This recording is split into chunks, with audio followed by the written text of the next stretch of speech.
আজকে একদম কম তেল দিয়ে পেঁয়াজ পাতা আর বয়েল করে রাখা আলু দিয়ে পকোড়া বানাবো। দেখতে থাকো কিভাবে কম তেলে পকোড়াটা বানানো হয়।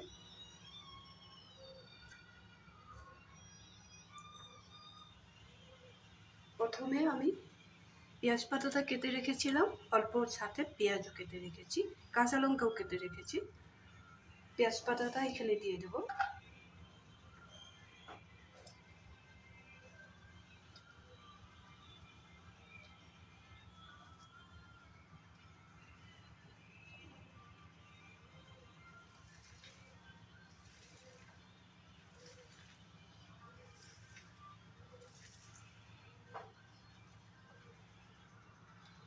কাঁচা লঙ্কা, পেঁয়াজ সব দিয়ে দেবো।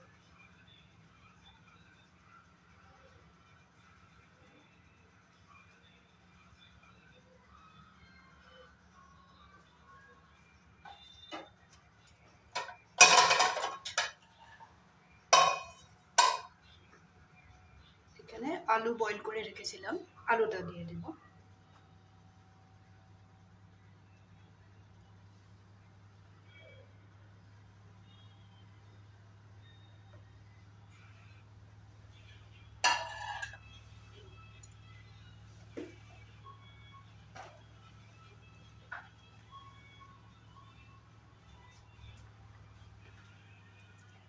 একটু বাড়িতে বানিয়ে রাখা চিলি ফ্লেক্স দিয়ে দেব।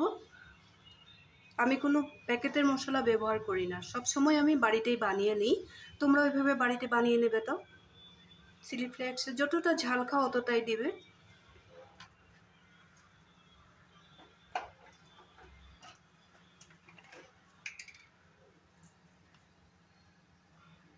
একটু জিরার গুঁড়া দিয়ে দেবো। এটাও আমি গোটা জিরা বাড়িতে এনে মিক্সিতে প্রথমে আমি রোদ্রে দিয়ে নেই ধুয়ে, তারপরে আমি মিক্সিতে পাউডার বানিয়ে রেখে দিই। খুব সুবিধা হয়, খেতেও ভালো লাগে। প্যাকেটগুলোতে এরকম একটা ফ্লেভার পাওয়া যায় না।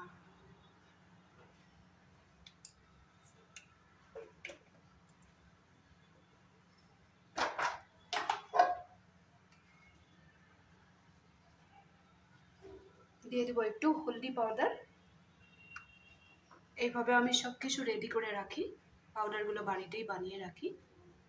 আমি আদাটাও বানাই। আদাটা কিভাবে বানাই, ছোট ছোট স্লাইস করে আমি একটা কলা পাতায় সরষের তেল মেখে কলা পাতাটার মধ্যে আদাগুলো শুকিয়ে নিতে লাগে। 2 দিনেই শুকিয়ে যায়, তারপরে মিক্সিতে পাউডার বানিয়ে রেখে দিতে লাগে।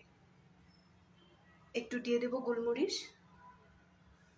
হলদি পাউডার দেওয়া হয়ে গেছে, বাস আর কিছু দিব না এখানে। এখন আমি সুন্দরভাবে 2 মিনিটের মতো মেখে নেব।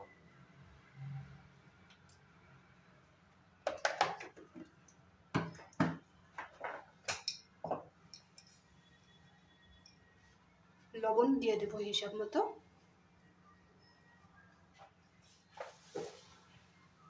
আমি পকোড়ার বাইন্ডিংয়ের জন্য এখানে একটু জল আর হলদি পাউডার, লবণ দিয়ে বেসনটা একটা ব্যাটার বানিয়ে রেখে দিয়েছি। খুব ভারীও না, খুব পাতলাও না, এইভাবে বানিয়ে রেখে দিয়েছি। কিছু সময় হয়ে গেছে, এইভাবে তোমরাও বানাবে।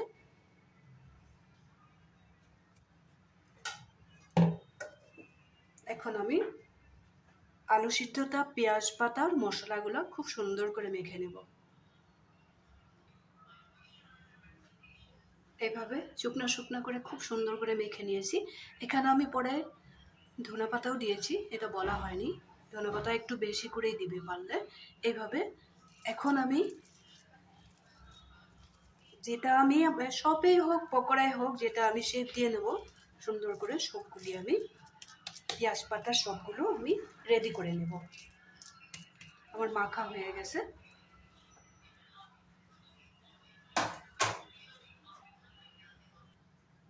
পেঁয়াজ পাতার সবগুলো রেডি করে নিয়েছি। এভাবে আলু আর পেঁয়াজ পাতার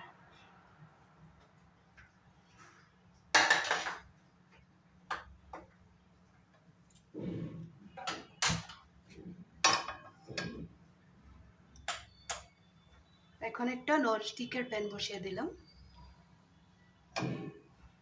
ননস্টিকের প্যান বসালে কি হয়, তেলটা কম দিয়ে বানানো যায়। কড়াইতেও বানানো যায়, কড়াইতে কিন্তু নিচে লেগে যায়।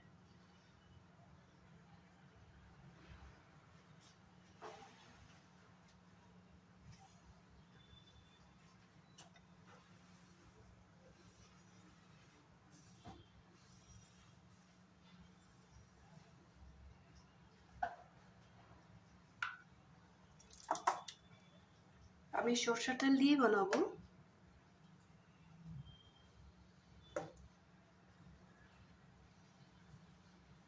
কিন্তু কড়াই ভর্তি তেল দিব না।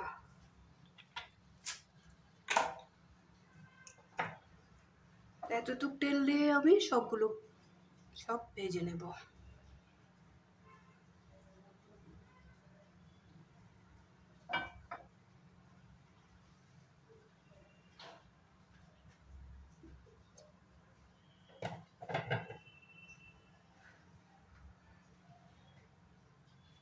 বেসনটার মধ্যে হলদি আর লবণ দিয়ে রেখেছিলাম, আর একটু ঘন করেই ম্যারিনেট করে রেখে দিয়েছিলাম।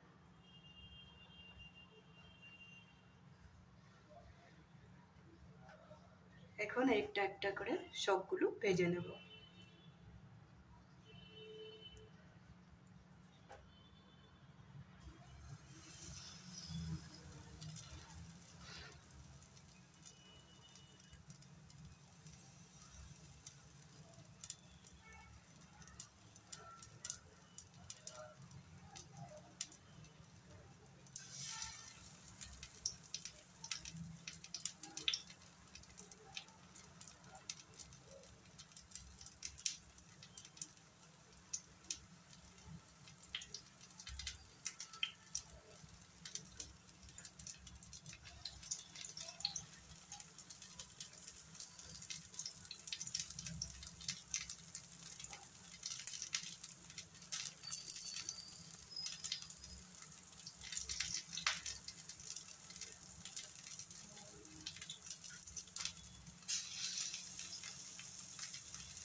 এখন ঢেকে রাখবো, 2-3 মিনিট সুন্দর করে ভেজে নেব।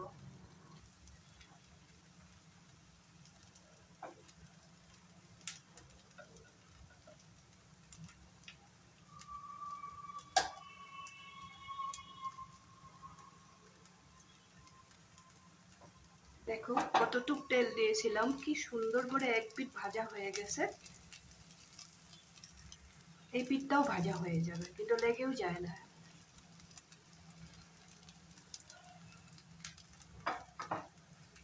কিন্তু গ্যাসের স্টিমটা কমিয়ে দিতে লাগবে।